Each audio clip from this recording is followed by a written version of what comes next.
بەناوی خوای بەخشندەی میهرەبان. ئازیزان و خۆشەویستان، خوێنەران و بیسەرانی هێژا و خۆشەویست، لار کوێگەن جوانترین سڵاوی ئێمەتان پێشکەش بێت. من ڕێاز کاکە لە کەناڵی بەزمی حزورەوە ئاشناتان دەکەم بە یەکێکی تر لە کتێبە زۆر گرنگەکان کە بەناوی بەهاری یەکەم واتە ڕەبیع الئەوەل، خوێندنەوەیەکی استراتیژی و سیاسیانە بۆ ژیاننامەی پێغەمبەری خوا صلی الله علیه وسلم. نووسینی وەضاح خەنفەر، وەرگێڕانی لە عەرەبیەوە هاوژین فواد لە بڵاوکراوەکانی ناوەندی تەفسیرە. ئەم کتێبە ژیاننامەیەکی پێغەمبەری خوایە صلی الله علیه وسلم، بەڵام بە شێوازێکی زۆر باڵا و ئەکادیمی و خستنە ڕووی استراتیژیەت و سیاسەتی حەکیمانەی پێغەمبەری خوا صلی الله علیه وسلم. ئەمڕۆ یەکی ڕەمەزانی 1447 بەرامبەر بە 18 دوی 2026 ئەڵقەی یەکەمی ئەم کتێبە لە کەناڵی بەزمی حزورەوە دەخوێنینەوە و پێشکەشیەوەی عزیز و خۆشەویستی دەکەین. ئەمەش دیاری ئێمە و کەناڵی بەزمی حزورە بۆ ئێوەی عزیز و خۆشەویست و یەکێک دەبێت لە پرۆژەکانی مانگی ڕەمەزانی 1447 مان بۆ ئێوەی عزیز و خۆشەویست.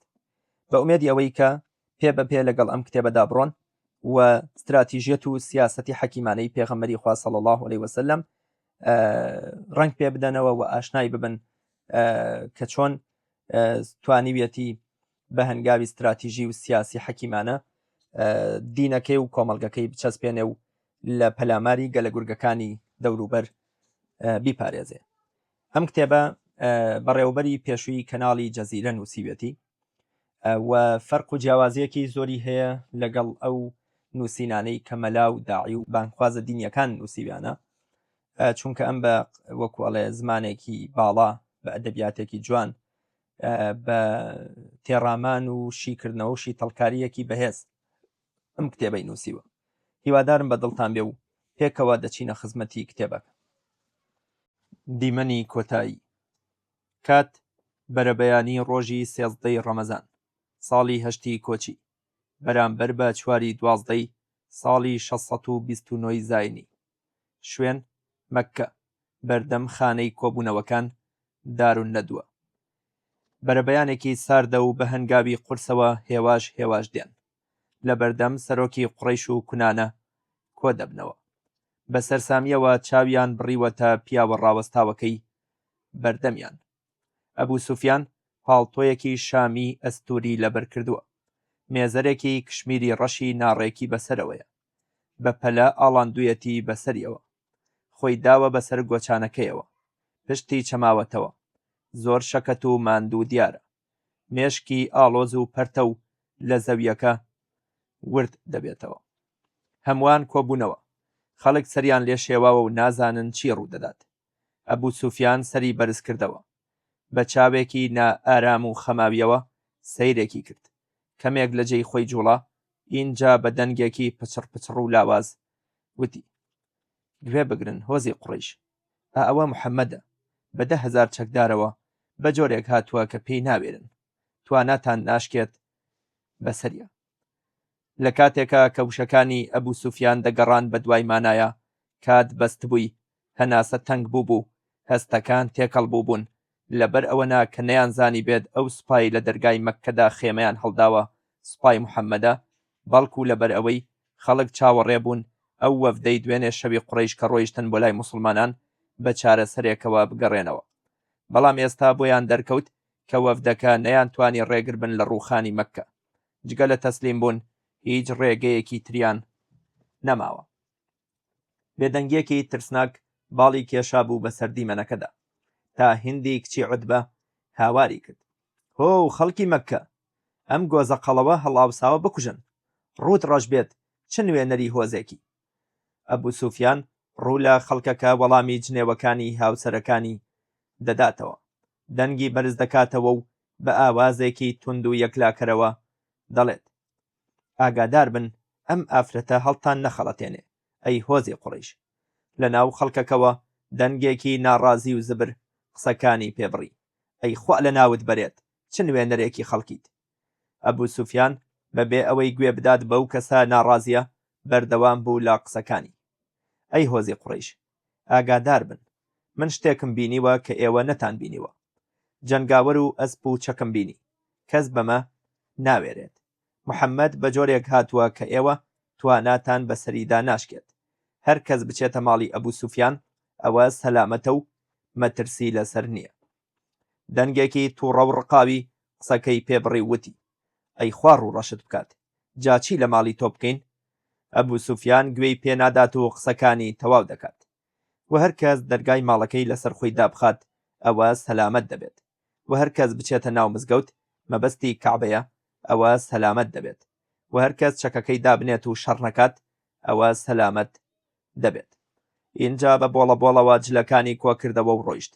خەڵکەکەی تێپەڕاند بەرەو ماڵەوە بەبێ ئەوەی سەیری چاویان بکات. لە ناو خەڵکەکەوە بۆڵە و وشەگەلێکی تێکەڵ و ئاڵۆز بەرز بووەوە.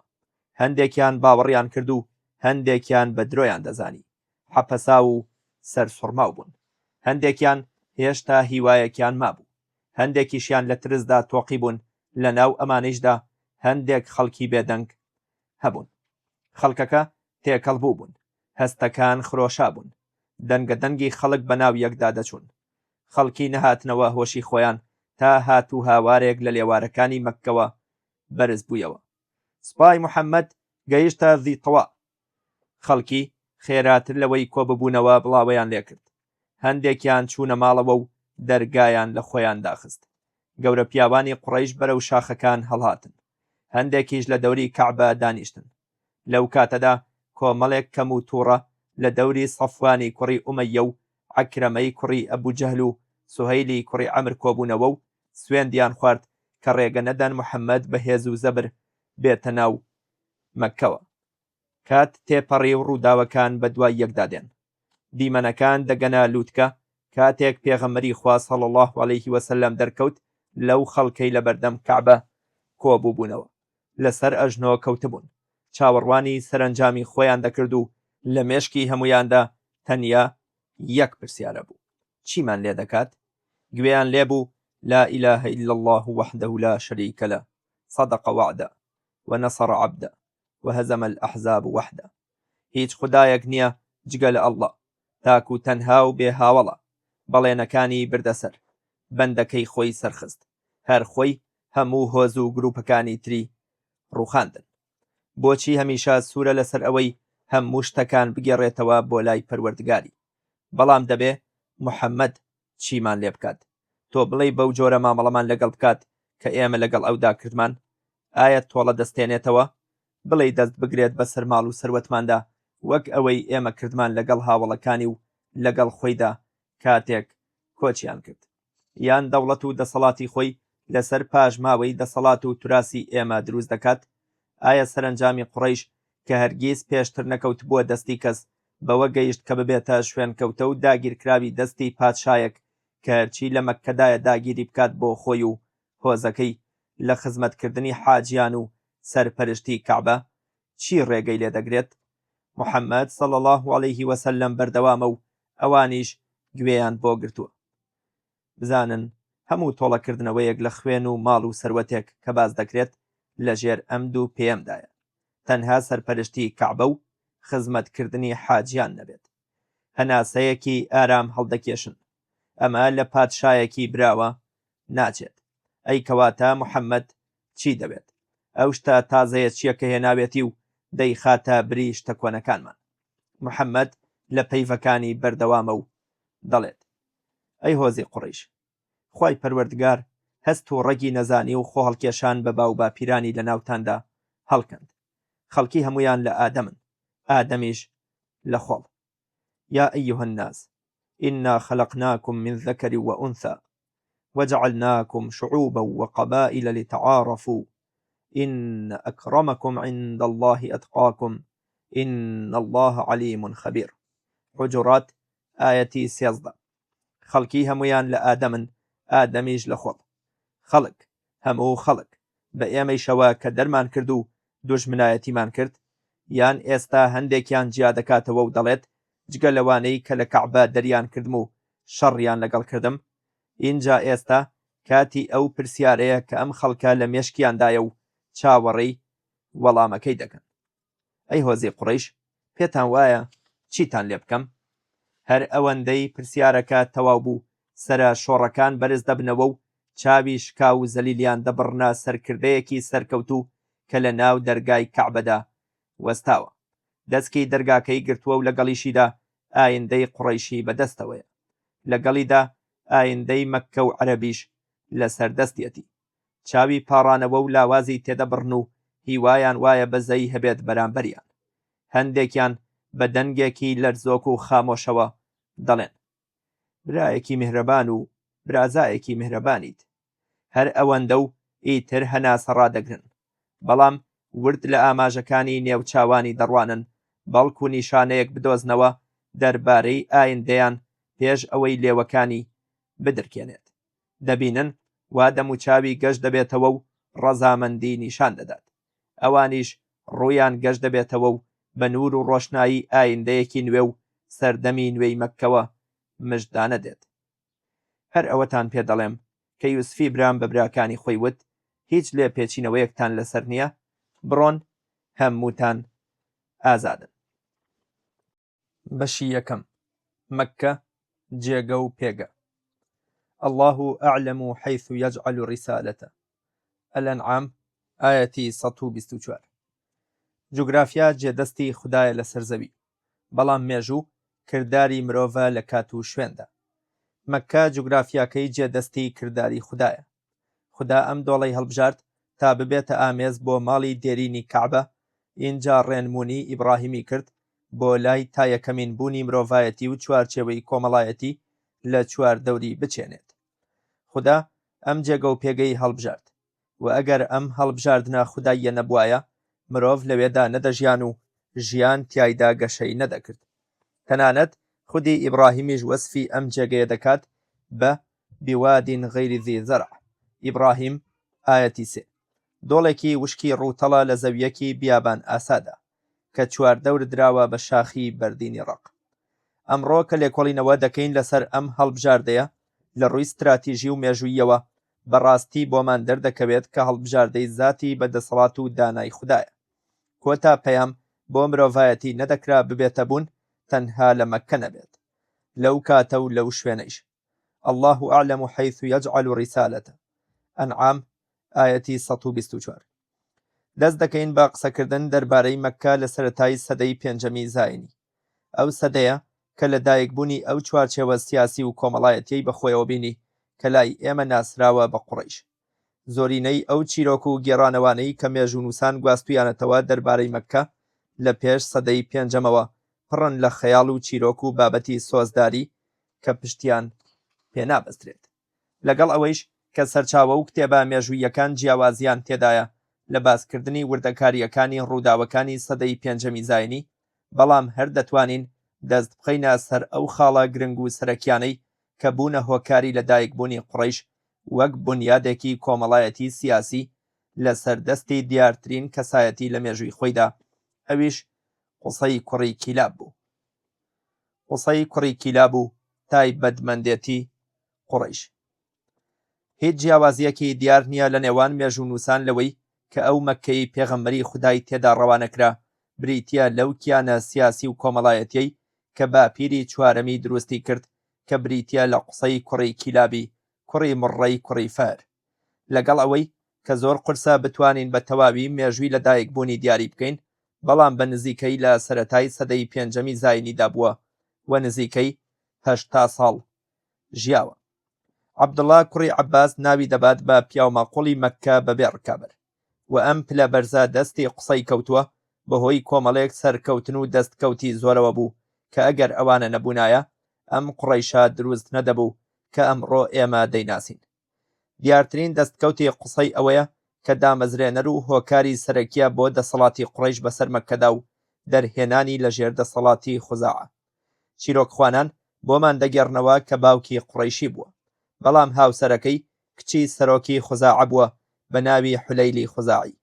کاتێک حولەیل کۆچی دوایی دەکات، قوسەی پێی وایە کە خۆی و هۆزەکەی شیاوترن کە سەرپەرشتی کاروباری کەعبە و ماڵی خوددا بکەن. بەم شێوەیە هەموو هۆزوونەوەکانی سەر بە ڕەچەڵەکی فەهری کوڕی مالکی کوڕی نەزری کوڕی کینانەی کۆ کردەوە کە پێیان دەوترێت قوڕەیش، و ڕووبەڕووی کردنەوە لەگەڵ خوزاعە و شەڕی چەکداری لە نێوانیاندا دەستی پێکرد تا بە نێوەندگیری و دادگاییکردن لە نێوانیان کۆتایی بە شەڕەکە هات، هەروەک نەریتی ئەو کاتەی عەرەب کە پەیڕەویان دەکرد. و نێوەندگیریەکە بەوە کۆتایی هات کە کاروباری کەعبە و سەرپەرشتیکردنی سپێردرا بە قوڕەیش. و لە هەمان کاتدا خوێنی کوژراوانی هەردوولا لە شەڕەکەدا خرایە سەر هۆزی خوزاع. لەم ساتەوە لە مێژووی مەککەدا قوڕەیشیەکان لەسەر شانۆی مێژووی عەرەبی دەرکەوتن وەک پارێزەر و هاوسەی حەرەمی کەعبە. ئیتر لەو ڕۆژەوە قوڕەیش ناوشکۆیەکی تایبەتی دەبێت لە ناو عەرەبدا، و هەموو ئەمەیش بەهۆی ئازایەتی و زیرەکی قسەی هاتەبوون. کاتێک سەیری هەنگاوەکانی دواتری دەکەین لە پاش دەستگرتن بەسەر مەککەدا، بۆمان دەردەکەوێت کە قسەی خاوەنی دید و تێڕوانینێکی ورد و قۆڵ بووە. هەستی کرد کە کەعبە چەق و بنەمای هێز و بوونی عەرەبە لە دوورگەی عەرەبیدا، نەک تەنها وەک خاڵی کۆکەرەوە لە ڕووی دینیەوە، بەڵکو وەک سەرچاوەی ڕاکێشانی ئابووری و کاریگەری سیاسیش. و هەرکەس بتوانێت کەعبە بەڕێوەبەرێت پلە و پایە و پێگەیەکی بەرزی دەبێت کە کەس پێی نەگات. لە دەقا مێژوویەکانەوە تێدەگەین کە قسەی ئەم پلە و پایە و پێگە ناوازەی کەعبەی دەزانی و دەیویست ئەو پێگە و ناوبانگەیش بۆ قوڕەیش مسۆگەر بکات، واتە بیکات بە گەلێکی ناوازە و تایبەت لە ناو هۆزەکانی تردا. بۆیە ڕاستەوخۆ لە پاش نێوەندگیریەکەی کە لە نێوان قوڕەیش و خوزاع ئەنجامدرا، دەستی کرد بە هەنگاوی یەکەم بۆ دامەزراندنی ئەم ناوازەی و تایبەتمەندێتیە، و پێگەیەکی بۆ قوڕەیش دروست کرد کە هیچ هۆزێک پێشتر پێی نەگەیشت بوون. تەنانەت خوزاعیش کە نزیکەی 2 بۆ 3 سەدە دەسەڵاتی مەککە لە ژێر دەستیاندا بوو. ئەویش بەوەی کە قوڕەیشی لە دەوروبەری مەککە و دۆڵ و پێدەشتەکانی چواردەوریەوە کۆکردەوە و لە دەشتایی مەککە نیشتەجێی کردن لە تەنیشتی کەعبە، واتە کردنی بە دراوسەی کەعبە. ئەمەیش شتێکی نائاسایی بوو بە پێی گێڕانەوەی سەرچاوەکان، چونکە تا ئەو کاتە کەس بۆی نەبوو لە سنووری حەرەمی کەعبەدا نیشتەجێ ببێت.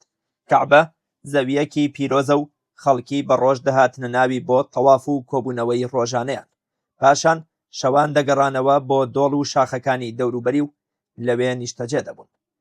یعقوبی دەڵێت لە ناو سنووری حەرەمی کەعبەدا هیچ ماڵێکی تێدا نەبوو، بەڵکو بە ڕۆژ دەهاتنە ناوی و ئێواران چۆڵیان دەکرد و دەگەڕانەوە بۆ ماڵەکانی خۆیان.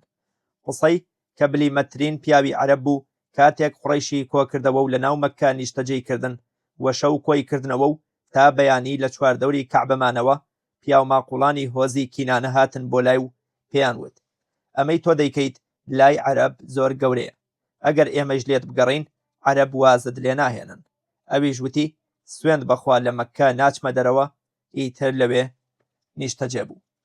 زۆر ڕوونا کە قوڕەیش کاتێک خانوەکانیان لە ناو مەککە دروست کرد، جیاواز لە هەموو ئەوانەی پێشتر، ئەمە پێگە و تایبەتمەندیەکی ناوازەیان پێدەدات و ناوبانگ و پایەیان بەرز دەکاتەوە بەسەر هەموو ڕیزبەندی و پلەبەندیە هۆزایەتی ئاساییەکان کە لەسەر بنەمای ڕەچەڵەک و هێز و ژمارە بنیاد نرابوو، چونکە قوڕەیش لە هۆزەکانی تر زیاتر نەبوون لە ژمارەدا و بەهێزتریش نەبوون، تەنانەت کۆمەڵێکی کۆکراوە و پێک بەستراویش نەبوون پێش قسەی. بۆیە بە زیرەکی خۆی پێگەیەکی پێدا کە زاڵ بێت بەسەر پێوەرە باوەکان لە بەراوردکردنی نێوان هۆزەکان لەو کاتەدا، کە هەمووی لەسەر بنەمای شانازیکردن بە ڕەچەڵەک و ژمارە و هێزی سەربازی دانرا بوو، و قوڕەیش نەیدەتوانی لەسەر ئەو پێوەرانە ململانەی هۆزەکانی تر بکات. بەڵام ئێستا کە بوون بە دراوسەی کەعبە و سەرپەرشتیاری، بەمە پێوەرێکی نوێیاندانە کە هیچ هۆزێکی تر ناتوانێت بیگاتێ لەکوێوە ئەم پێگە و ڕێزە بەرزەیان دەست بکەوێت. ئامانجی قسەی لە نیشتەجێکردنی قوڕەیش لە بەطحە تەنها ئامانجێکی معنەوی نەبوو، بەڵکو ئامانجێکی تەواو ستراتیژی بوو، بەوەی کە قوڕەیشی پەرت و بڵاوی کۆکردەوە لە دۆڵ و دەشت و شاخەکانەوە و هەمویانی لە چواردەوری کەعبە نیشتەجێکردن. بەمەیش کردنی بە گروپێکی بەهێزی بەیەکەوە بەستراو و هێز و توانای پتە و دامەزراو کردن. بەڵام ئەم هەنگاوە بوێرانەیە پێچەوانەی نەریتی باوی کەعبە بوو، و لەبەر ئەوەی عەرەب وەکو ڕەمزێکی دینی سەیری کەعبە دەکەن، کەواتە نابێت هۆزێکی دیاریکراو خۆی بە خاوەنی بزانێت. بۆیە ئەم هەنگاوەی قسەی بە ئاسانی وەرناگیرێت. بەپێی ئەو دەقەی کە یعقوبی دەیگەڕێتەوە کە پیاو ماقوڵانی کینانە کە بە هۆزی دایکدا دەندرێت و ڕەچەڵەکی قوڕەیش دەگەڕێتەوە سەری، ئەم کارەی قسەی بە باش نازانن پێیشی ڕازی نابن، و ئاگاداریان کردەوە کە تەنانەت ئەگەر ئەمانیش بێدەنگ بن لەسەر ئەم سنوور شکاندنە ئەوە عەرەب بێدەنگ نابن. بەڵام قسەی پیلانێکی پتەوی ئامادەکردبوو بۆ ئەمە، بەوەی عەرەب ڕازی بکات کە نیشتەجێبوونی قوڕەیش لە نزیکی کەعبە سوود و قازانجی ئەوانی تایە. بۆیە ئەگەر ئەوە ببین و هەست بە سوودەکانی بکەن وەری دەگرن و لەگەڵی ڕادێن. با بگەڕینەوە بۆ دەقەکەی یعقوبی. وەرزی حەج هاتە پێش. قسەی بە قوڕەیشی وت ئەوە وەرزی حەج هات و عەرەب بیستویانە کە چیتان کردووە و ئەوان کارەکەی ئێوە بە هەڵەیەکی گەورە دەزانن و من هیچ بەخشینێک نازانم لای خوا لە بەخشینی خواردن گەورەتر بێت. هەر یەک لە ئێوە لە ماڵی خۆی بڕێک پارە بهێنێت هێنایان، بەما بڕێک پارەی زۆری کۆکردەوە. جا کاتێک قافڵەکانی یەکەمی حەج گەیشتن لەسەر هەموو ڕێگەکانی مەککە وشتری سەربڕی و لە ناو مەککەیش کردی و دیوەخانێکی دانا و گۆشت و نانی دابەش کرد و ئاو و شیریدا بە حاجیان و چووە ناو ماڵی خودا و دیوار و دەرگای بۆ دروست کرد و نێوان خۆ و خوزاعەی جیا کردەوە. بەمەیش کەعبە لە دەستی قوسەی جێگیر بوو. اینجا ماڵی خۆی لە ناو مەککەدا دروست کرد کە یەکەم ماڵ بوو لە مەککە دروست بکرێت کە ئەویش خانەی کۆبوونەوەکان دارالنەدوەیە. قوسەی هەستی کرد کە دەسەڵاتدارەتی قوڕەیش بەسەر کەعبەدا دەکرێت دابمەزرێت و پتەو بکرێت، ئەویش بەوەی کە ئەم دەسەڵاتە بکات بە سوود و قازانج بۆ حاجیان. بۆیە حاجیانی تووشی سەرسوڕمان کرد بەو خزمەتگوزاریە تایبەتەی کە لە سەردەمی خوزاعەدا نەیان بینی بوو. خواردن لەسەر ڕێگا و دەرگاکانی مەککە بۆ بەخێرهاتنی حاجیان، ئاو و شیر بۆ ئەوانەی تینویانە و چەند هەفتەیە ڕێگەی بیابانیان گرتوۆتە بەر و گەرماکەی شەکەتی کردوون و لەگەڵیشیدا ڕێکخستنێکی وردی کاروبارەکانی ماڵی خودا و سیستەم و ڕێکخستنێکی گشتی لە مەککەدا کە عەرەب پێشتر شتی وایان نەبینی بوو. سەلماندنی ئەوەی کە قوڕەیش لێ هاتووە و شایستەن بەوەی سەرپەرشتی کەعبە و خزمەتی حاجیان بکەن، کەواتە نیشتەجێبوونیان لە بەطحا و لە دەوروبەری کەعبە بیانووی هەیە و هۆکارەکەی پێشکەشکردنی ئەو خزمەتگوزاریانەیە، بۆیە هیچ کەسێک ناڕەزایەتی دەرنەبڕی. دەست پێشخەری داهاتووی قسەی بریتی بوو لە گۆڕینی قوڕەیش بۆ کیانێکی سیاسی و ڕامیاری ڕێکخراو. بۆ یەکەم جار لە مەککە سیستەمێکی بەڕێوەبردنی تەواوی دامەزراند. بە دامەزراندنی شتێک هاوشێوەی دەسەڵاتی جێبەجێکردن واتە حکومەت کە وەزارەت و پۆستەکانی دابەشکران لەسەر بنەمای دیارترین تایبەتمەندی قوڕەیش دراوسەیەتی کەعبە و دەرگاوانی ماڵی خودا. خواردن پێدانی حاجیانی کرد بە ئەرکێکی بەردەوام و ناوی لێنە خزمەتگوزاری و پێشکەشکردنی ئاو و شیری کرد بە ئەرک و کارێکی سەرەکی و ناوی لێنە سقایە واتە ئاودان و سەرپەرشتی کاروباری کەعبە و چاودێریکردن و خزمەتکردنی کرد بە پیشە و ئەرکێکی تر و ناوی لێنە دەرگاوانی و لە نزیکی کەعبە خانوویەکی گەورەی دروست کرد و کردی بە بنکەی بەڕێوەبردنی ژیان و کاروباری گشتی قوڕەیش وەک پەرلەمانێک بۆ گەورە پیاوانی قوڕەیش و ناوی لێنە دارالنەدوە واتە خانووی کۆبوونەوە کە ئەمە بوو بە بارەگای دەسەڵات و سەرۆکایەتی و پیشە و ئەرکێکی تریشی دامەزراند کە تایبەتە بە کاروباری شەڕ و ناوی لێنە ئاڵاداری و هەموو ئەم ئەرک و پۆستانە لەژێر چاودێری و سەرپەرشتی ڕاستەوخۆی خۆیدا بوون. بەمەیش خۆی بوو بە سەرۆکی تاک و بێهاوتای قوڕەیش، سەرەڕای ئەوەی کە نازناوێکی شاهانەی لە خۆی نەنابوو، بەڵام قوڕەیش هەروەکو یعقوبی دەیگەڕێتەوە لە ژیانی قسەی و لە دوای مردنیشی فەرمان و قسەکانی ئەویان وەک ئاین سیر دەکرد و شوێنی دەکەوتن و خانەی کۆبوونەوە واتە دارالنەدوە بوو بە بنکەی ژیانی قوڕەیش لە هەموو ڕوویەکەوە. عەبدوڵای کوڕی عەباس دەڵێت لە ماڵەکەیدا واتە لە دارالنەدوە کە دەرگاکەی ڕووی کرد بووە کەعبە هەموو کاروبارەکانی قوڕەیشی بەڕێوە دەبرد و هەرچیان بویستایە لە هاوسەرگیری و شەڕ و ڕاوێژ دەربارەی ئەوەی ڕوویان تێدەکات، تەنانەت ئافرەت ئەگەر لە شتێک بێتاقەت ببوایە و ئازار بدرایە لەوێ چارەسەری کێشەی دەکرا و دەگەڕایەوە بۆ لای خانەوادەکەی و هەرگیز ئاڵای شەڕیان هەڵ نەدەکرد بۆ خۆیان یان لەگەڵ هۆزێکی تر هەتا لەم خانەیەدا قسەی ئاڵاکەی بۆ هەڵ نەکردنایە. هیچ قافڵەیەکی قوڕەیش دەرنەدەچوون لێرەوە نەبووە و لە هەر شوێنێکەوە بەهاتنایەتەوە پێش هەر جێگەیەکی تر سەرەتا لای قسەیدا دەبەزین وەک ڕێزێک بۆ ئەو و داننان بە چاکەکانی و زانینی بیرروڕای دروست و گونجاوی و شوێنی فەرمانەکانی دەکەوتن و وەک دین سەیریان دەکرد کە نەدەبوو لەیلا بدەن لە ژیانی خۆی و پاشمردنیشی و هەموو لێپرسراوێتیەکانی دەرگاوانی و ئاودان و خزمەتگوزاری و ئاڵاداری و کۆبوونەوەکان و بەڕێوەبردنی مەککەیش دەگەڕایەوە بۆ لای خۆی وە لە دەستکەوتەکانی قوسەی کە جێپەنجەیە لەسەر مەککە بەجێهێشت بریتیە لە پلانسازی و ئەندازەدانانی شارەکە ئەویش بەوەی شارەکە جیاکرایەوە بۆ چەند گەڕەک و کۆڵانێک وە گەڕەکەکانی دابەش کرد بەسەر نەوەکانی قوڕەیشدا بۆ ئەوەی هەر بەشێک لە مەککە ببێتە ناوچەی نیشتەجێبوونی ئەو نەوەیە لا قوڕەیش و یەکێک لە سیفەتەکانی ئەوە بووە کە زۆر ئازا و دەست پێشخەر بووە کاتێک کە قوڕەیش لە بەطحا لە چواردەوری کەعبە نیشتەجێبوون شوێنەکە بۆیان بەرتەسک بووە و جێگەیان نەدەبووەوە لەو ناوچەیەدا بۆیە ویستیان ناوچەکەیان فراوان بکەن و خانووی تازە دروست بکەن بەڵام نەریدوا بوو کە نابێت هیچ درەخت و ڕوەکێک ببڕدرێتەوە لە سنووری حەرەمدا قوسەی فەرمانی پێکردن کە دار و درەختەکان ببڕنەوە بۆ ئەوەی زەویەکە بە کەڵک بێت بۆ دروستکردنی خانووەکان بەڵام خەڵکەکە دەترسان لەوە بۆیە خۆی دەست پێشخەری کرد و چەند دارێکی بڕیەوە کاتێک قوڕەیش بینیان هیچ شتێکی خراپ ڕووی نەدا دەستیان کرد بە سازکردنی زەویەکە بۆ دروستکردنی خانووەکانیان و فراوانکردنی شار کاتێک قوسەی کۆچی دوایی کرد هەموو قوڕەیشی هێنا بووە ناو مەککە ناونران قوڕەیشی پێدەشت بەتاح پێدەشت بریتیا لە زەویەکی تەختی فراوان لە کاتێکدا هۆزەکانی تر لە دۆڵ و بەرزاییەکانی دەوروبەری مەککە نیشتەجێبوو بوون و ناونران قوڕەیشی دەوروبەر لە ناویاندا تەنها دوو باڵ لە نەوەکانی فەر ژیانی بیابان و گەڕۆکیان هەڵبژارد و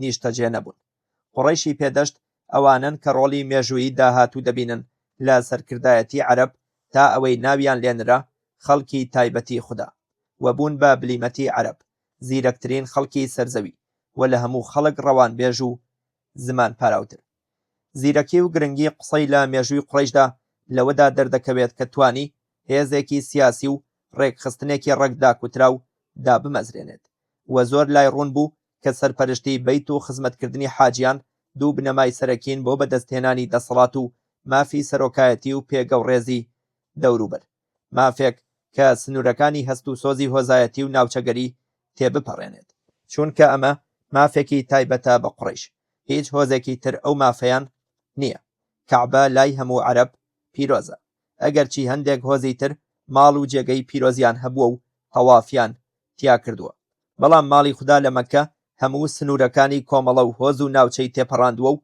هەموو دانیشتوانی نیشتیمانی عەرەبی کۆکن لەسەر پیرۆزیەکەی قوسەی چوار کوڕی هەبوون عەبدودار عەبدومەناف عەبدولعوزا و چوارەمیان ناونرا عەبد یان عەبدی قوسا گێڕانەوەکان باسی ئەوە دەکەن کە قسەی پێش ئەوەی کۆچی دوایی بکات ئامۆژگاری کوڕە گەورەکەی کرد و ئەرکی 5 لێپرسراوێتیە سەرەکیەکەی مەککەی پێسپارد دەرگاوانی و خزمەتگوزاری و ئاودان و ئاڵاداری و کۆبوونەوەکان و مێژونووسان دەگەڕنەوە کە عەبدودار لە براکانی تری لاوازتر بوو و زاڵبوو بوون بەسەریدا لە کاروباری گشتی مەککەدا بۆیە باوکیان ویستی شوێن و پێگەی بەهێز بکات بە پێدانی سەرپەرشتی هەر 5 ئەرکە سەرەکیەکە ئەگەرچی ئەم 5 ئەرک و لێپرسراوێتیە لە ئەستۆی عەبدولدار و نەوەکانی بوو لە پاشخۆی بەڵام لە ڕاستیدا سەرۆکی دیار و ڕاستەقینەی قوڕەیش لە پاش قسەی بریتی بوو لە عەبدومەناف ئەو بەردەوام بوو لە فراوانکردن و گەشەپێدانی مەککە پلانداڕێژی گەڕەک و ناوچەکانیشی و سنووری نیشتەجێبوونی ڕەگە جیاوازەکانی قوڕەیشی ڕێکخست هەروەک لە تەبەقات الکوبرادا هاتووە کاتێک قسەی کوڕی کیلاب کۆچی دوایی کرد عەبدومەنافی کوڕی قسەی ئیش و کارەکانی قسەی گرتە دەست و کاروباری مەککە کەوتە دەستی ئەوەوە و سنووری چەند گەڕەک و ناوچەیەکی تری کێشا لە مەککە لە دوای ئەوەی قسەی کێشا بووی بۆ گەلەکەی لە چوارچێوەی گشتی سەرچاوە مێژوویەکان ئەوە تێدەگەین کە عەبدودار ئەگەرچی قسەی ئەرکی پێسپارد بوو بەڵام لە ڕاستیدا کەسێکی لاواز بووە نەیتوانی سەرۆکایەتیەکی گونجاوی قوڕەیش بکات ئەمەیش بووە هۆی ئەوەی کە عەبدومەناف دەزوەر بدات لە کارەکانی ئەو سەرۆکایەتیە لێرەدا دوو جەمسەری لە سەرۆکایەتی دروست بوو سەرۆکایەتی فەرمی لای عەبدولدار بوو بەڵام لە ڕاستیدا و بەکرداری عەبدومەناف سەرۆک بوو هەرچەندە عەبدومەناف دەیتوانی هاوسەنگی ڕابگرێت و لەگەڵ ئەم بارودۆخەدا خۆی بگونجێنێت وەک پێزانین بۆ براکەی و ڕێزێکیش لە وەسیەتەکەی باوکی بەڵام داهاتوو پڕی دەبێت لە ململانێ لە نێوان نەوەکانی عەبدودار و عەبدومەناف لەسەر ئەم سەرۆکایەتیە و هەر ئەمەیە کە دەبێتە بناغەی گرنگترین دۆ حیزب و هاوپەیمانێتی لە سیاسەتی قوڕەیشیدا هاوپەیمانێتی بۆن خۆشان حلف المطیبین و هاوپەیمانێتی هاوپەیمانان حلف الأحلاف لە پاش ئەوە سەرۆکایەتی ڕاستەقینەی قوڕەیش کەوتە دەستی هاشمی کوڕی عەبدومەناف لە باوکیەوە سەرۆکایەتی و لە باپیریەوە لێهاتووی و زیرەکی ڕێکخستن و دووربینی بۆ مابووەوە. گەورەترین دەستکەوتی هاشم بریتی بوو لە توند و تۆڵکردنی پێگەی مەککە وەک ناوەندێکی بازرگانی جیهانی کە سنووری بیابانی دەبڕی لە کۆتایی سەدەی پێنجەمی زاینی. سەرچاوە مێژوویەکان وێنەی مەککەمان بۆ دەکێشن لەو ماوەیەدا کە چەندە بارودۆخی وێران و ناجێگیر بووە لە ڕووی ئابووریەوە. پێش دەستپێکردنی گرێبەستی بازرگانی ئیلاف لە سەردەستی هاشم ئەم دەقە کە مێژوونووسان بۆمان دەگەڕنەوە زۆر کاریگەرە و بەڵکەی زۆر لەخۆ دەگرێت و یەکەم کەس کە دوو گەشتی بازرگانی داهێنا بریتی بوو لە هاشمی کوڕی عەبدومەناف. هۆکاری ئەوەیش ئەوە بوو کە تووشی هەژاری دەبوون. ئەگەر خانەوادەیەک خۆراکیان نەبوایە بەشی ژیانی خۆیان ئەوە سەرۆک خێزانەکە منداڵەکانی دەبرد بۆ جێگەیەکی دیاریکرا و چاڵێکی هەڵدەکەند بۆیان و لە ناویدا دەمانەوە تا لە برزدا دەمردن. ئەمەیش پێی دەوترا خۆ لە خاگنان ئەلیعتیفار. جارێک خانەوادەیەک لە بەنی مەخزوم تووشی هەژاری و برسێتیەکی زۆر دەبن و دەیانەوێت خۆیان لە خاک بنێن. هەواڵەکەیان گەیشتە هاشم چونکە یەکێک لە کوڕەکانیان هاوڕێی ئەسەدی کوڕی هاشم بوو.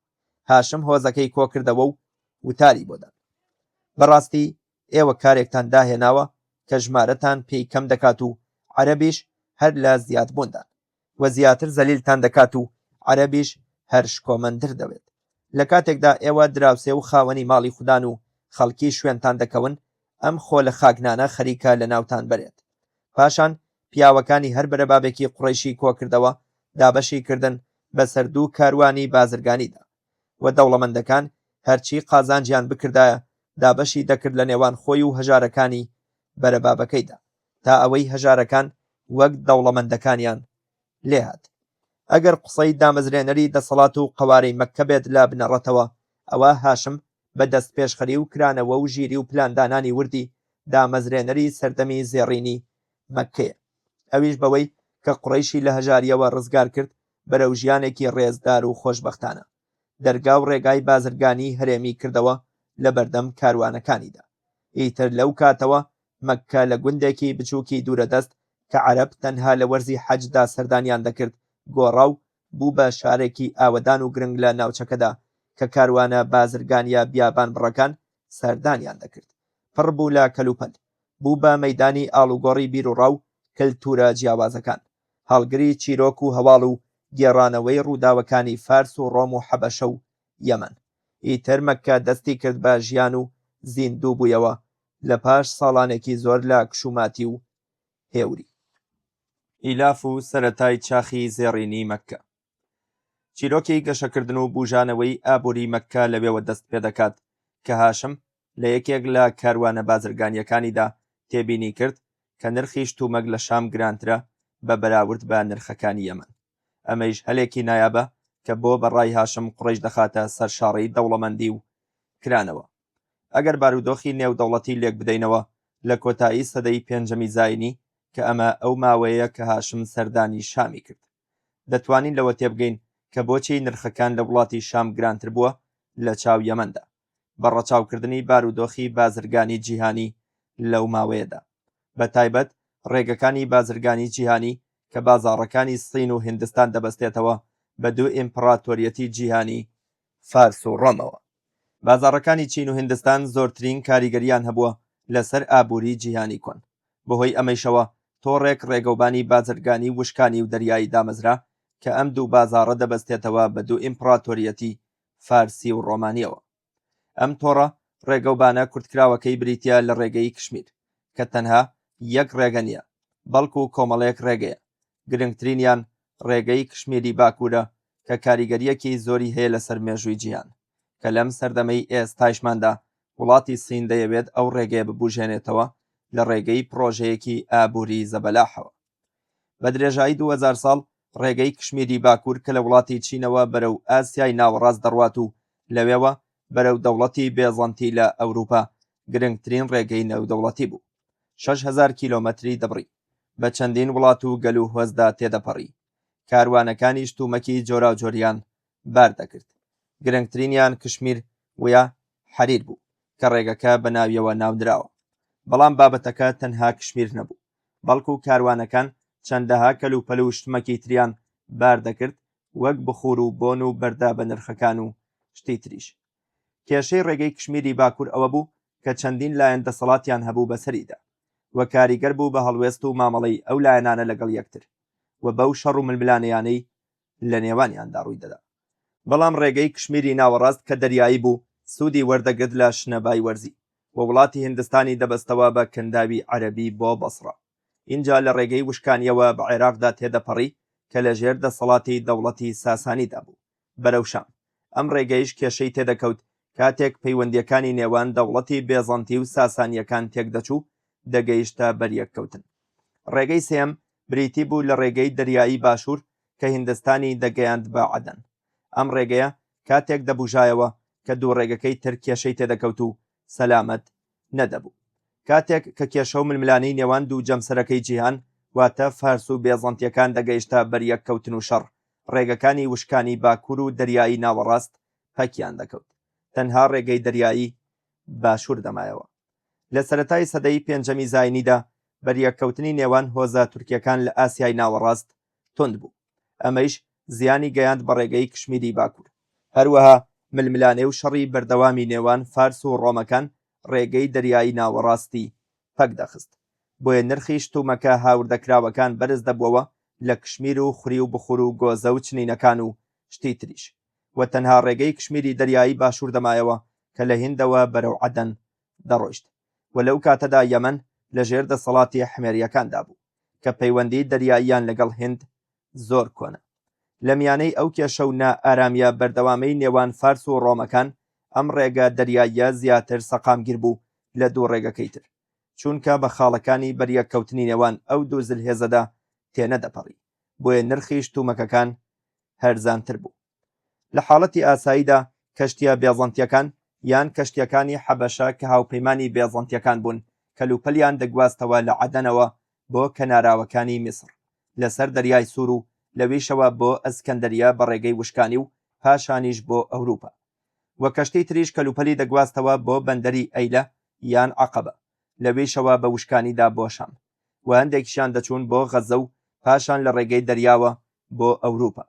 و زۆرترین شمەک کە دەگوازرایەوە بخور بوو کە لە ڕێوڕەسمەکانی کەنیسەدا زۆر بەکاردات. بەڵام هەندێک جار پێکدادانی نێوان دوو جەمسەرەکەی دنیا واتە فارس و ڕۆم دەبووە هۆی پەکخستنی ڕێگەی دەریای سووریش، بۆیە کەلوپەلەکان لە بەندەری عەدەن کەڵەکە دەبوون و بەمەیش نرخەکان دادەبەزین. ئالەم سەروبەندەدا بوو کە هاشم تێبینیەکی گرنگی بۆ دروست بوو کە دواتر ژیان و بارودۆخی مەککە دەگۆڕێت. ئەو کەلوپەلانەی لە هیندستانەوە دەگەنە یەمەن هەرزانترن ئەگەر بەراورد بکرێن بەوانەی لە شام دەفرۆشرێن. بۆیە هاشم هەستی کرد ئەگەر بتوانێت ئەو کەلوپەلانە لە یەمەنەوە بۆ شام و عێراق لە ڕێگەی مەککەوە بگوازێتەوە ئەوە خۆی لا دەدات لە خاڵەکانی بەریەککەوتنی نێوان زلهێزەکان. بەمەیش بازرگانی قوڕەیش دەبوژێتەوە و دەوڵەمەندیش دەبن بەهۆی ئەو جیاوازیە زۆرەی لە نرخی کەلوپەلەکاندا هەیە لە نێوان شام و یەمەندا. کێشەی کاروانەکانی بیابان ئەوەیە کە مەترسی هێرشی عەرەبە دەشتەکیەکانی لەسرە. ئەو هێرشانە شتێکی ئاسایی بوون لە کەنداوی عەرەبیدا، بەڵام پێگە و پلەی قوڕەیش لە ناو عەرەبدا هەلێکی نایابی خستە بەردەم قوڕەیش کە ئەو پێگە مەعنەویە بەکاربهێنێت بۆ مسۆگەرکردنی پارێزراوی کاروانەکانیان، کەواتە ئەو گرێبەستەی ئیلاف کە دەیبیستین و لە قورئانی پیرۆزیشدا باسی کراوە لە سوورەتی قوڕەیش دوو لایەنی هەیە. یەکەم ڕێککەوتنێکی بازرگانی کە ڕێگە بدات بازرگانی قوڕەیشیەکان تێبپەڕن بە شام و یەمەن و عێراق و حەبەشەدا. ئەمانیش دەوڵەتن و سنووری خۆیان و خاڵی تێپەڕین و باجیان هەیە و بازرگانیکردن لە زەویەکانیاندا پێویستی بە مۆڵەت و ڕێککەوتنی فەرمی هەیە. ئەوەیش بریتیا لە گرێبەست واتە ئیلاف کە هاشم و براکانی بەدەستی دەهێنن. لایەنی دووەمی ئیلاف بریتیا لە ڕێککەوتن لەگەڵ ئەو هۆزە عەرەبیانەی لەسەر ڕێگەی بازرگانی بیانبڕ هەن، و ڕێککەوتنی قوڕەیش لەگەڵ ئەو هۆزانە قازانجی بۆ هەردوو لایەن هەیە. قوڕەیش سەلامەتی کاروانەکانی لەو ڕێگەیە مسۆگەر دەکات، لە بەرامبەریشدا هۆزەکان قازانجی ئەوە دەکەن کە باجێک وەردەگرن لەو کاروانانەی بە سنوورەکانیاندا تێدەپەڕن یان دەستکەوتی بازرگانی بەدەستدەهێنن بەوەی لە ڕێگەی ئەو کاروانانەوە بازرگانی دەکەن، پێست و چەرمیان پێدەفرۆشن و کەلوپەلی ناوماڵ و چەک و جلوبەرگ دەکڕن لێیان. بەم جۆرە ئیلاف نەخشەیەکی ئابووری و ڕامیاری نوێ دەکێشێت لە حیجاز و باکووری دوورگەی عەرەبی و مەککە دەبێتە دڵی ئەو نەخشە نوێیە. ئەم ئیلافە ڕۆڵێکی گرنگ دەبینێت لە تێگەیشتنی سروشتی ئەو ململانێ و بەریەککەوتنانەی لە داهاتوودا لە نێوان دەوڵەتەکەی پێغەمبەری خوددا و قوڕەیشدا ڕوودەدەن و کاریگەری گرنگی دەبێت لە تێگەیشتنی نەخشەی هاوپەیمانێتیەکانی هەردوو لایەن لەگەڵ هۆزەکانی سەرڕێگەی بازرگانی کە لە بەشەکانی داهاتوودا بە درێژی باسی دەکەین. فەعالبی باسی کاریگەریەکانی ئیلافی قوڕەیش دەکات لەسەر بارودۆخی مەککە و پێگەی قوڕەیش و دەڵێت قوڕەیش تەنها بازرگانی لەگەڵ ئەو قافڵانە دەکرد کە دەهاتنە مەککە لە وەرزەکانی سەردانیکردندا و لە بازاڕەکانی ذیلمەجاز و عەکاس و لە مانگا قەدەغەکاندا لە ماڵی خۆیان دەرنەدەچوون و سنووری حەرەمی مەککەیان تێنەدەپەڕاند لەبەر سووربوونیان لەسەر دینەکەیان و خۆشەویستیان بۆ حەرەمی مەککە و هۆگربوونیان بەبەیتەوە و بەهۆی سەرقاڵیان بە خزمەتکردنی هەموو ئەوانەی دەهاتنە مەککە هەروەها لە دۆڵێکی وشکەڵانی و بێکشت و کاڵدابوون. هەروەها خوای پەروەردگار لە چیرۆکەکەی ئیبراهیم پێغەمبەر بۆمان باز دەکات کاتێک ئیبراهیم فەرمووی ربنا إني أسكنت من ذريتي بواد غير ذي زرع عند بيتك المحرم. ئیبراهیم ئاەتی 37 یەکەم کەس کە گەشتی کرد بەرەو شام و وەفدی نارد بۆ لای پادشایان و گەشتی دوور و درێژی کرد و بەلای دوژمناندا تێپەڕی و ئەو بەڵێن نامەی خودای گەورە باسی دەکات لێی وەرگرتن هاشمی کوڕی عەبدومەناف بوو و دوو گەشتی هەبوون.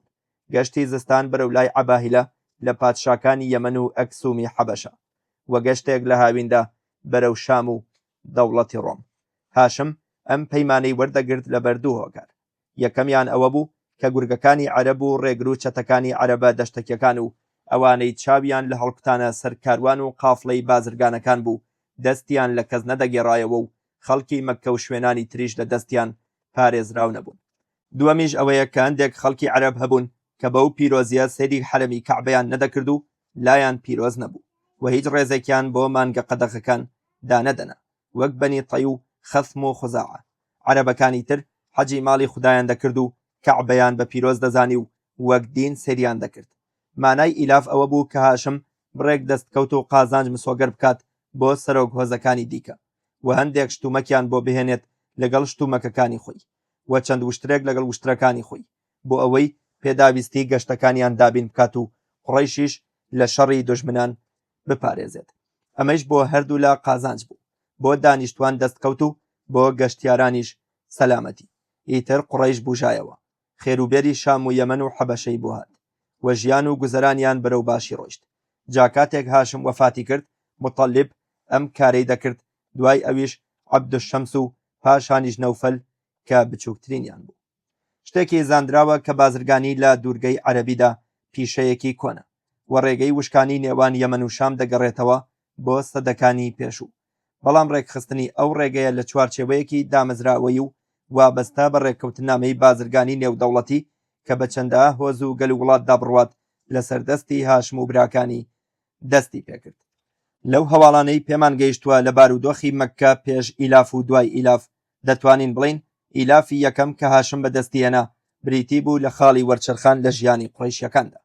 مەککەیەکی بچووک کە لە ناوەڕاستی بیاباندا شاردراوەتەوە و هەموو سەرچاوەی داهات و ئابووریەکەی بریتە لە کاروانەکانی وەرزی حەج کە ڕوو دەکەنە مەککە و بازاڕەکانی ئەو وەرزە. بەم زوانە دەبێتە ئامێزی بازرگانی وشکانی بیابانبڕ کە بازاڕەکانی شام و عێراق و یەمەن دەبەستێتەوە بەیەکەوە و پێداویستیەکانی خۆشی لێدەست دەکەوێت و بە نرخی ئەرزانتر و قازانجی زۆرتر. ئەمەش هەمووی بەهۆی تێکچوونی ڕێگا بازرگانیە نێودەوڵەتیەکانی تر بەهۆی پێکدادانە بەردەوامەکانی نێوان فارس و ڕۆم کەواتە سەرەتای ئیلاف لای هاشمەوە دەستی پێکرد. بەڵام گرێبەستەکان نەگەیشتنە کۆتایی تا دوای چەند ساڵێک لە کۆچی دوایی خۆی. ڕای ڕاستتر ئەوەیە کە ئیلافەکەی هاشم زیاتر لەگەڵ ئەو دەسەڵاتدارانە بوو کە دەکەونە ژێر قەڵەمڕەوی بێزەنتیەکان لە شام و ئەو لە ڕێگەی گەڕانەوەیدا بۆ مەککە گرێبەستی واژۆ کرد لەگەڵ سەرۆکی هۆزەکانی سەرڕێگەی بازرگانیەکەی لە مەککەوە بۆ شام. پاشان ئیلاف فراوانتر بوو تا ئەوەی ناوچەکانی تری شامی گرتەوە.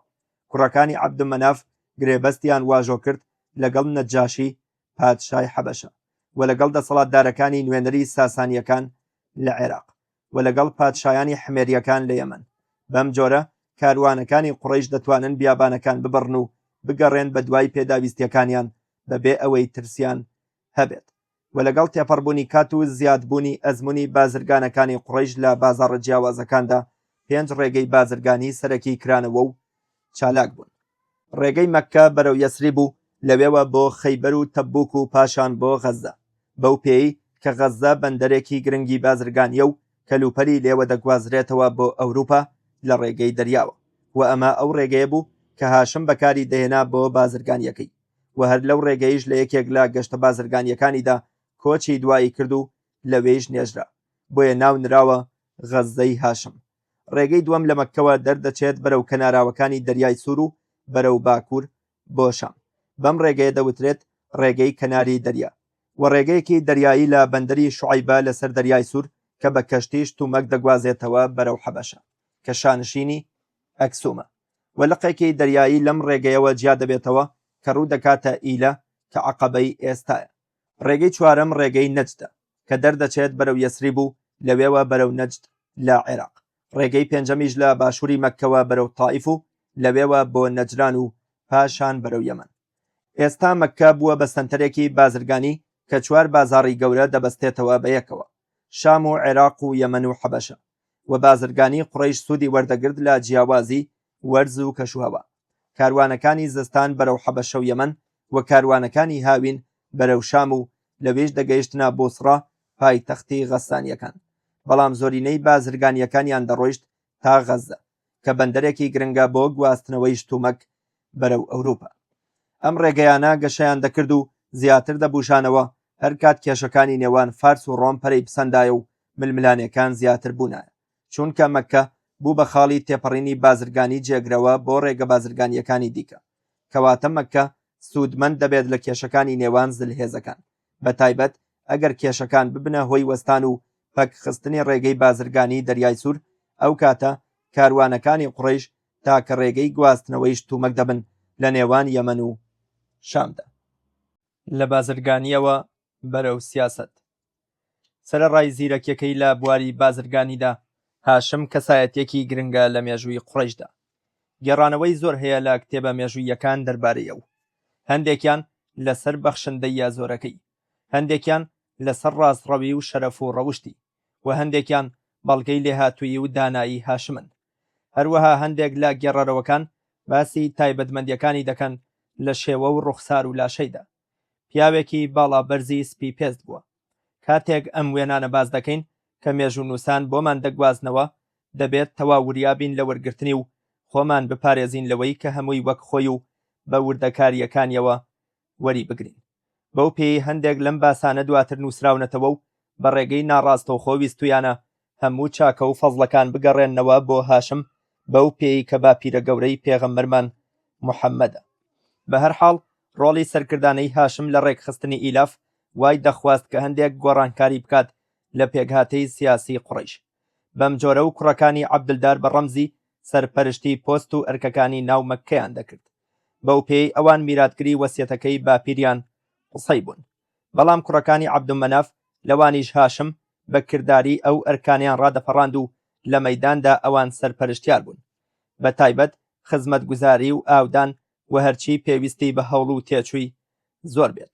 هاشم ڕازی نەبوو بەوەی ئەم 5 پۆستە لە لای ئامۆزاکانی بمێنێتەوە لە نەوەکانی عەبدولدار، و لەگەڵ نەوەکانی عەبدومەناف پێیان وابوو کە جۆرێک لە ستەم و ماف خواردنی تێدایە کە نازنا و شەرەفی مەعنەوی مەککە بڕوات بۆ لای ئامۆزاکانیان بەتەنها. لە کاتێکدا ئیش و کارە مەیدانیەکان ئەمان ئەنجامی دەدەن و هەوڵیاندا کە دەسەڵات و ناوی پیشەکان هاوتا بکەن لەگەڵ واقیعی ڕۆژانە و ئەو کەسانەی بە کارەکان هەڵدەستن. ئەمەش بووە هۆی دروستبوونی ناکۆکی لە نێوان هەردوو لایەندا. هەندێک لە دانیشتوانی مەککە پشتیوانی هاشم و براکانیان دەکرد و هەندێکی تریشیان لەگەڵ نەوەکانی عەبدولدار وەستانەوە و بە میراتگری ڕاستەقینەی ئەو ئەرکانەیان دەزانین.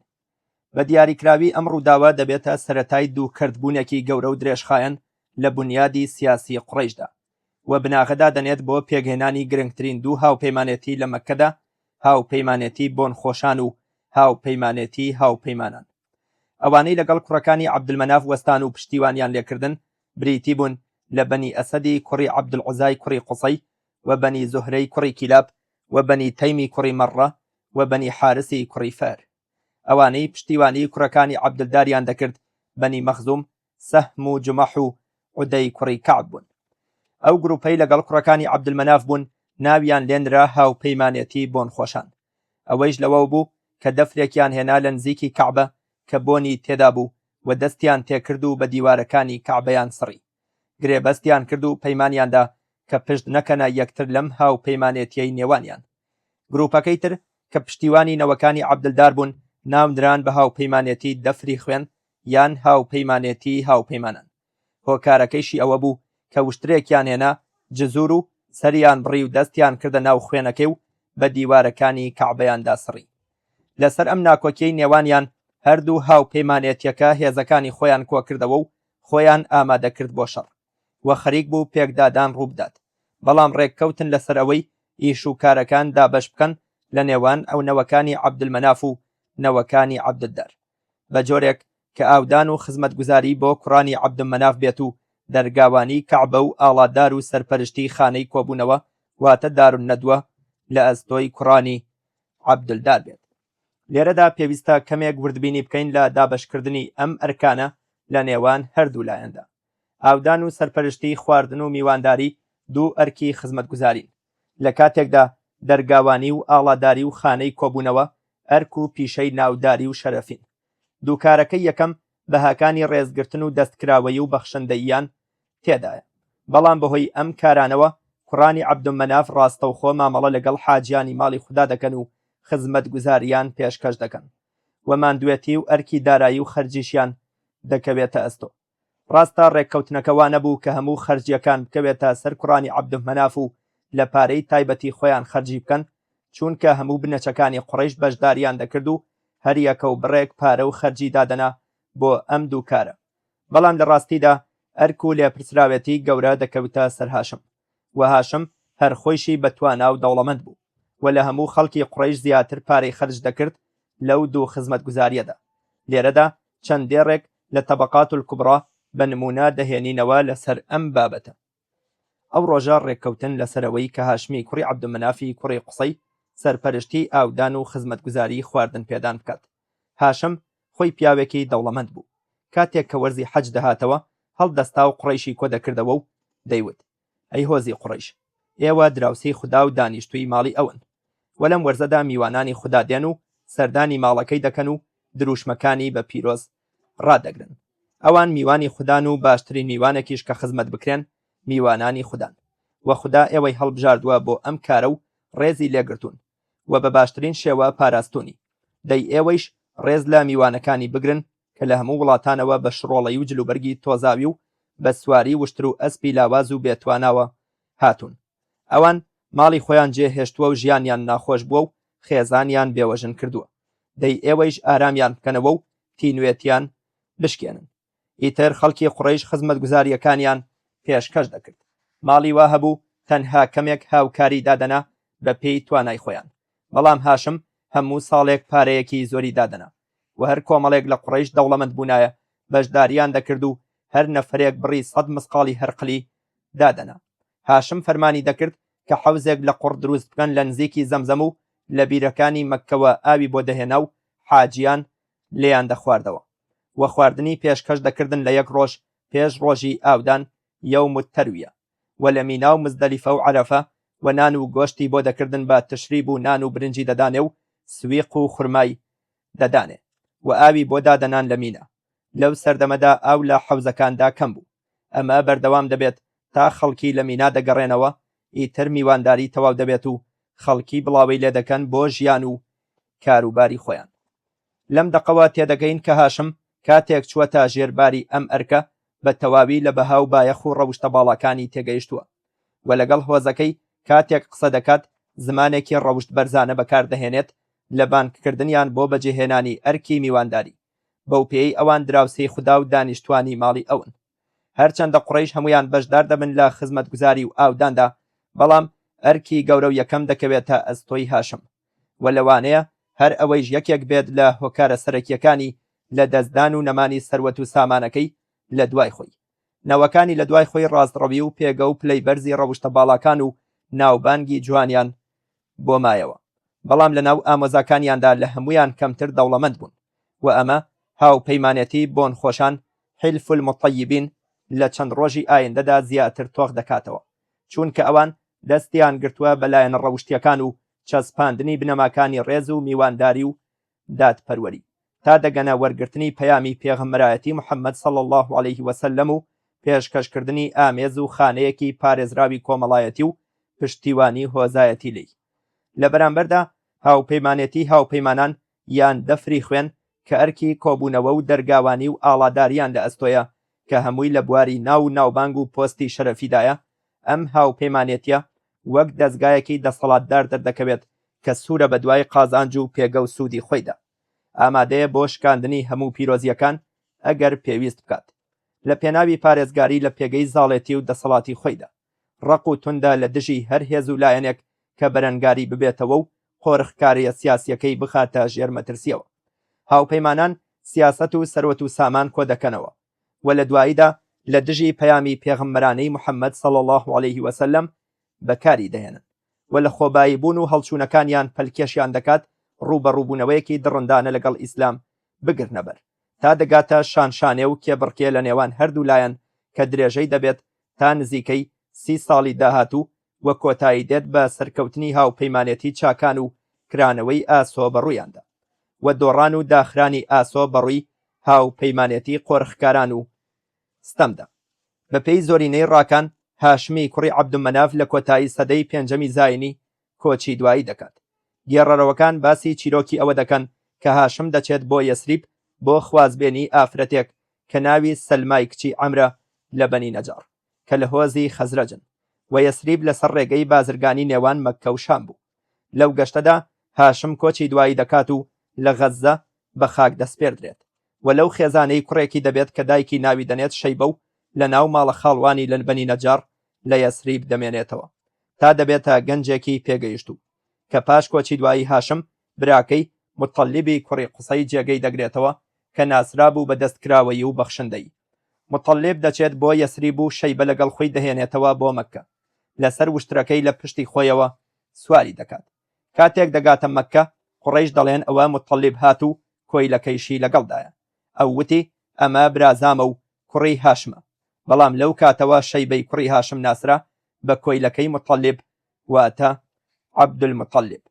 ئێمە دەزانین کە عەبدولمتەلیب کاتێک کۆچی دوایی دەکات تەمەنی پێغەمبەری خوا صلی الله عليه وسلم 8 ساڵ بووە و لە دایکبوونی پێغەمبەری خوددا صلی الله عليه وسلم لە ساڵی 570 زاینی بووە، کەواتە کۆچی دوای عەبدولمتەلیب لە ساڵی 578 زاینی دەبێت و ئەگەر ئەو هەواڵانە ڕاست بن کە عەبدولمتەلیب 82 ساڵ ژیاوە، کەواتە لە دایکبوونەکەی لە دەوروبەری ساڵی 496 زاینی دەبێت و ئەگەر 92 ساڵ ژیا بێت وەک هەندێک سەرچاوەی تر ئاماژەی پێدەکەن، ئەو کاتە نزیکەی ساڵی 480 لەدایک بووە و ئەمەیش ئەو ساڵەیە کە دەبێت هاشم تیایدا کۆچی دوایی کردبێت و بێگومان هەموو ئەم ساڵ و مێژوانە بە نزیکەیی دانراون، بەڵکو بۆ ئەوە لێرەدا باسییان دەکەین تا دڵنیابین و چاومان بکرێتەوە دەربارەی ئەو ڕووداوە مێژوویانەی کە لەو ماوەیەدا لە دەوروبەری مەککە ڕوودەدەن و باڵیان کێشاوە بەسەر ناوچەکەدا، بەتایبەت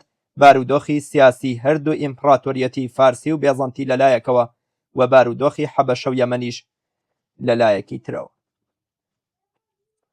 بەشی دووەم، جیهانی دەوروبەری مەککە.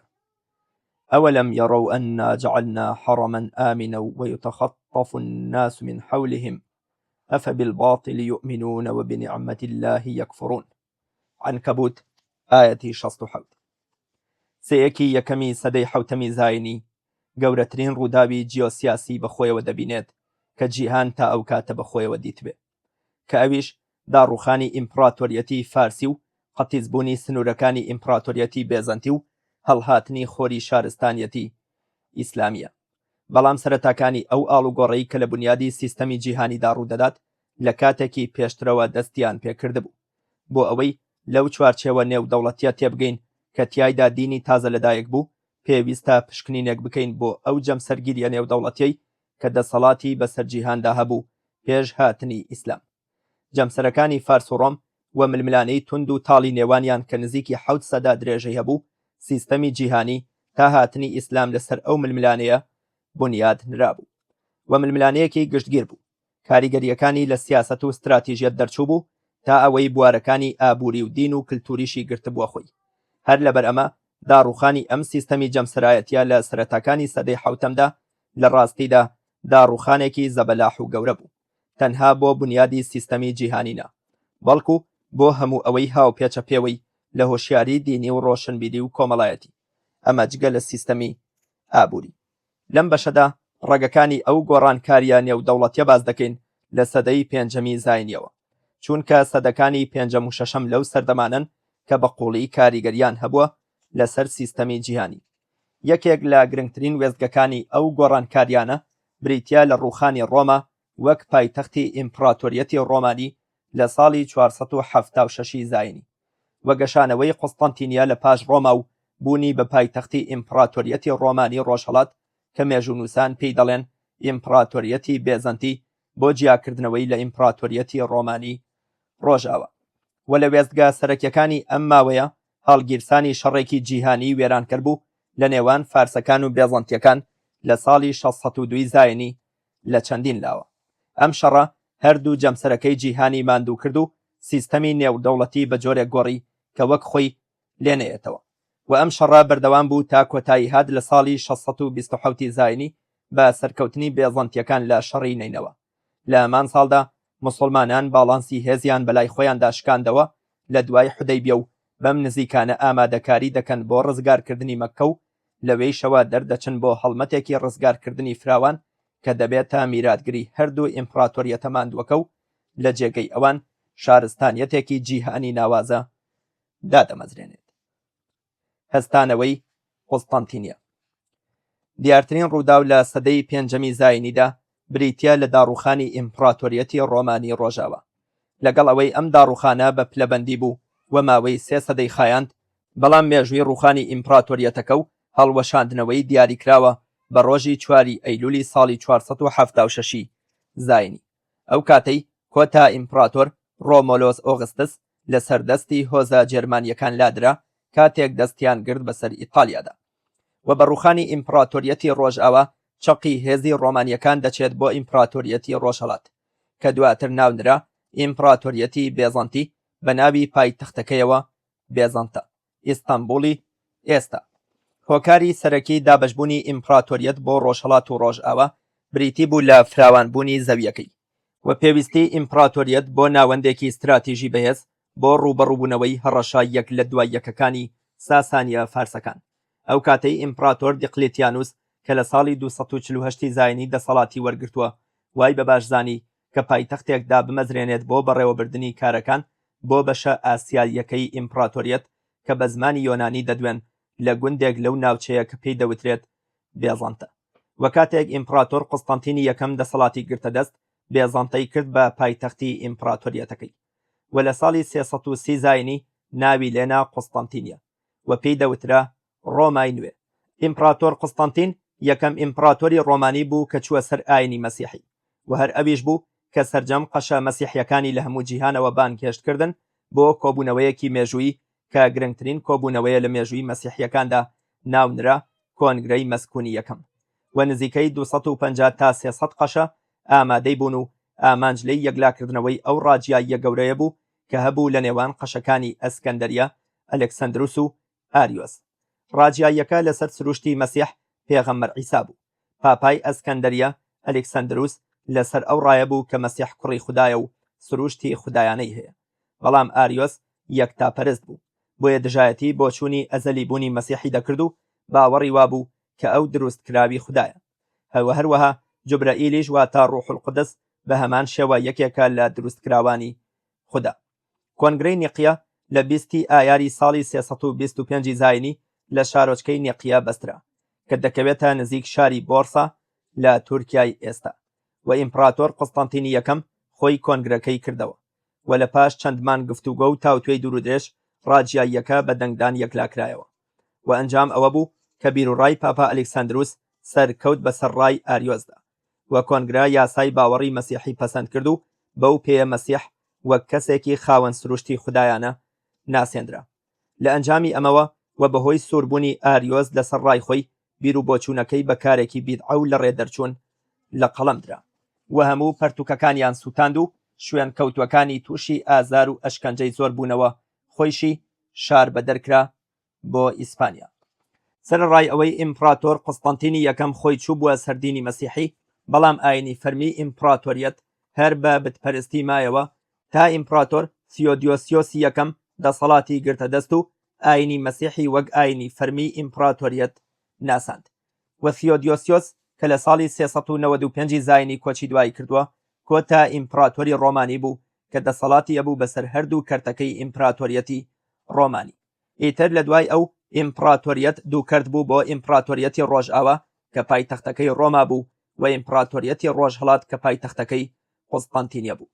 و لەگەڵ زیادبوونی هێرشەکانی هۆزەکانی واندالی جورمانی لەسەر ڕۆما کە ئەم هۆزانە بە پێی زۆرینەی ڕاکان لەگەڵ بیر و بۆچوونەکانی ئاریۆز بوون و لێک هەڵوەشانی ئەو ناوچانەی کە لەژێر دەسەڵاتی دەوڵەتی ڕۆمانی بوو لە ئیسپانیا و گال، هێواش ڕۆما بەرەو نەمان و توانەوە ڕۆیشت تا واندال لە ساڵی 455 زاینی ڕۆمایان گرت و زۆرینەی دامەزراوەکانیان سووتاند. بەڵام ئەو مێژوەی کە پەسەند کراوە و تیایدا بە فەرمی ئیمپراتۆریەتی ڕۆمانی ڕۆژئاوا کۆتایی پێهات بریتیە لە 4 ئەیلولی ساڵی 476 زاینی، کاتێک کە ئیمپراتۆر ڕۆمۆلۆس ئۆغستس وەک دواهەمین ئیمپراتۆری ڕۆما لە کار لابرا. لەگەڵ ڕووخانی ڕۆما ئەوروپا کەوتە ناو حاڵەتێک لە شپرزەیی و ململانێ و کەرت بوون و خورافیات و نوشتەگەرایی باڵی کێشا بەسەریدا کە ئەم سەردەما لە پاشدا ناونرا سەدا تاریکەکان. لە هەمان کاتدا قوستەنتینیا پارێزگاری کرد لە دەسەڵاتێکی ناوەندی بەهێز و هونەر و زانستە جیاوازەکان تیایدا گەشەیان کرد و وەک میراتگری مێژووی ڕۆمانیەکان و ئیغریقیەکان بەردەوام بوو. بایەخ و قورسایی استراتیژی قوستەنتینیا بەردەوام لە گەشەدا بوو. ئیمپراتۆرەکانی خۆیان بە میراتگری شەرعی هەردوو بەشەکەی ئیمپراتۆریەت دەزانی و هەمیشە لە هەوڵدا بوون بۆ گێڕانەوەی سەروەریەکانی ئەو ئیمپراتۆریەتە و یەکخستنەوە و دووبارە گرتنەوەی ئەو ناوچانەی کە لێی جیابوو بوونەوە تا ئەوەی دیارترین ئیمپراتۆر لە مێژووی ئیمپراتۆریەتی ڕۆژهەڵات دەسەڵاتی گرتە دەست کە ئەویش جوستنیانی یەکەم 527 زاینی تا 565 زاینی کە ناسراوە بە جوستنیانی گەورە. بەم جۆرە هاتمە کۆتایی ئەڵقەی یەکەمی کتێبی بەهاری یەکەم یا ڕەبیع الئەوەل لە نووسینی وەڵاح خەنفەر، وەرگێڕانی لە عەرەبیەوە هاوژین فواد و لە بڵاوکراوەکانی ناوەندی تەفسیرە. بە ئومێدیەوەی کە جێی ڕەزامەندی و سوودی ئەوەی عەزیز و خۆشەویست بێ، ڕێز و خۆشەویستی ڕاستکاکە لە کەناڵی بەزمی حزورە و قبول بفەرمونون تا ئەڵقەی دوو بەخوای گەورە و میهرەبانتان ئەسپێرم. هەر شاد و سەرکەوتوو بن. خواتان لەگەڵ.